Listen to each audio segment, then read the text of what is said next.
Good evening, welcome to the LBC News Break. I'm Elijah McEwen. Good day, I'm Phil Hoffman. And hey, I'm Keith Shepard. Yeah, he's here too, technically. That's right. Well, get out of the shot and maybe we can get this going. Let's do it. Let's do it. Hackers released 20,000 emails from the servers of the Democratic National Committee last week. Within these emails came a new batch of information. Perhaps most alarming in this set of emails was the notion that the DNC was actively supporting Hillary Clinton and working against Bernie Sanders. Yeah, no shit. Also in the DNC leaks, grass is green, water is wet, and Diet Coke still tastes like someone urinated in a can filled with Splenda. But this has set off Bernie supporters who are protesting the DNC, complaining of a rigged system. And I'm with you. I love Bernie. I have for years. But he lost. Sure, the cards were stacked against him.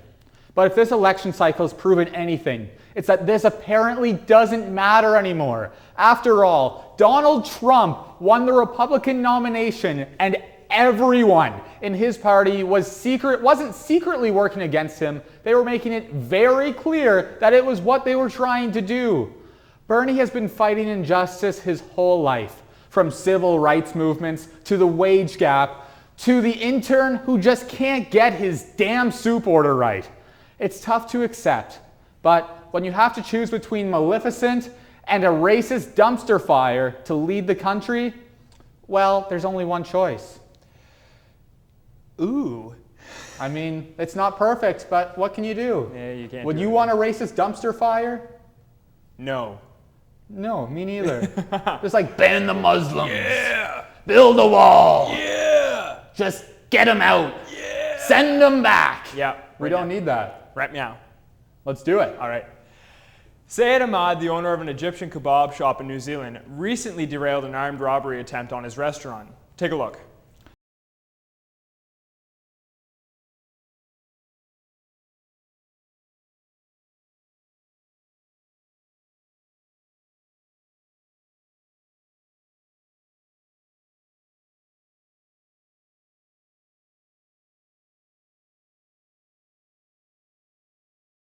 There hasn't been a more puzzled and unsatisfied robber since I got mugged and he realized the only thing in my wallet were expired McDonald's coupons and my Platinum Club Penguin membership card. And Ahmed looks as disinterested as a parent who took their kid to see Ice Age Collision Course. He's not having any of it, and he's just walking right out of there. Except, instead of Ray Romano's stupid mammoth face, he's looking at a man with a gun. Deborah, give me all your money. Deborah. Deborah. Well, that was a dumb bit, wasn't it? Let's move on. Last week, at the annual gathering of the Juggalos, Insane Clown Posse announced their intention to march on Washington next year to protest the FBI classifying Juggalos as a loosely organized hybrid gang. Violent J, one of two members of Insane Clown Posse, explained that they want to show the world who we really are, and that they would entice fans to come by holding a free concert at Jiffy Lube Live that weekend, followed by a free picnic. Because there's nothing I would rather do than listen to hits like Fat Sweaty Betty, Vomit, and Santa's a Fat Bitch before eating all the coleslaw and macaroni I can get my clown hands on. Sounds like an ideal Saturday night. That's where I'm gonna be next year. Yeah, we'll meet you there. Sounds like a plan, Juggalos. Juggalos for life. Cleveland receiver Josh Gordon's indefinite ban for the repeated use of marijuana was lifted by the NFL this week, as the league announced he'll be able to play after serving a 4-game suspension to begin the season. This is the happiest I've seen Gordon since the night he and Johnny Manziel had a Scooby-Doo marathon and discovered all marshmallow Lucky Charms. I mean, I gotta get me some of those. Those look tasty. Josh Gordon's got the right idea, I tell you. Well, the person colloquially known as Nipple Man, Nipple Geezer, and Mr. Nipples, who frequently fondled his nipples while looking at girls on the subway, has been caught after being on the loose for several years as one of the world's most infamous perverts. I'm not even sorry. Like, at all. What is this show? We used to do actual hard-hitting stuff here. Not anymore. Now it's just Keith rubbing his nipples, and that's comedy. Deborah. And just Ray Romano accents. Ray Romano accents and nipples. Live between commercials. This is what you get.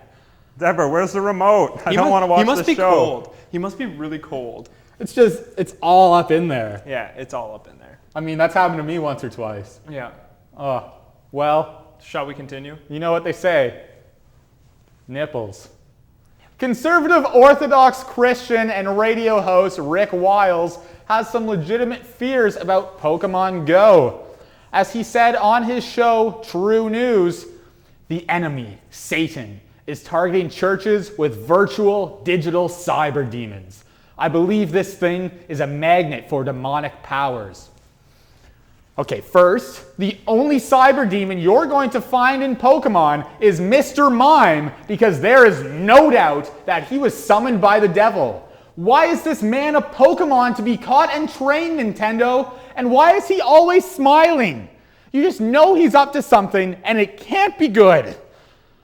Wiles continued on his logical tirade, protesting churches being used as Pokestops, saying, what if the technology is transferred to Islamic jihadists?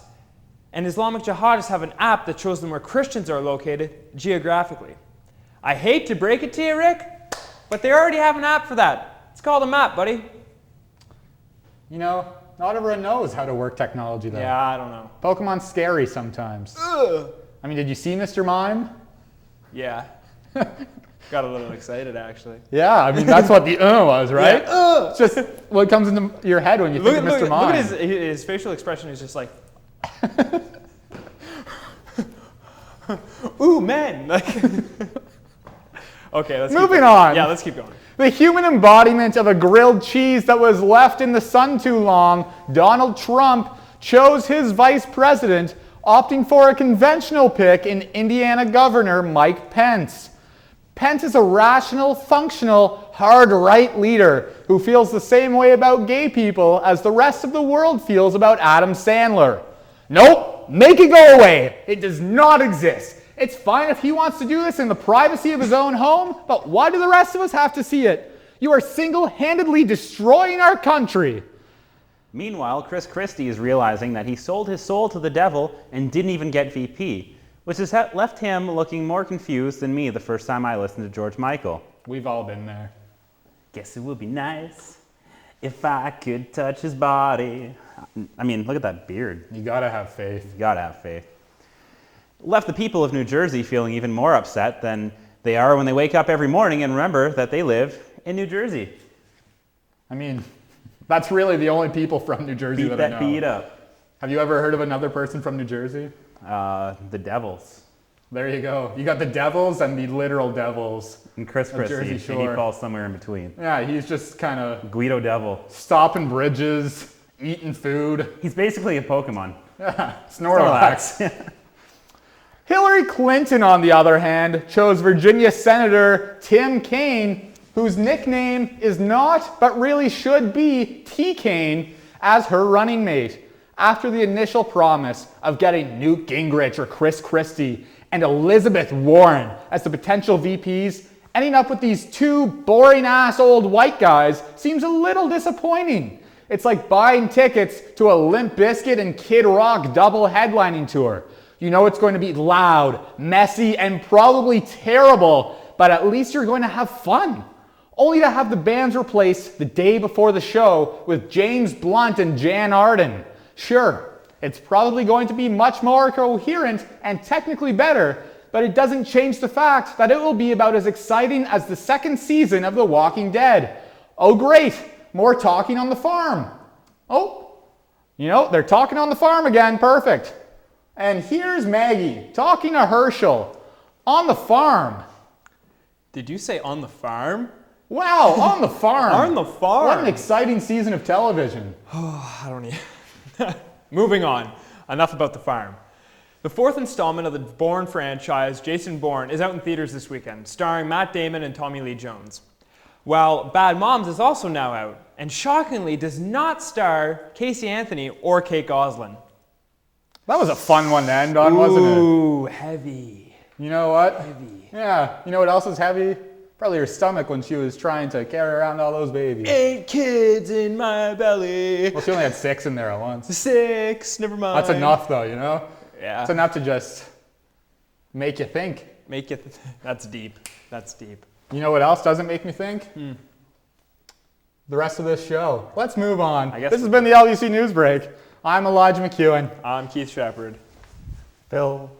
Yeah, that was something. That was See you jazz next week. hands.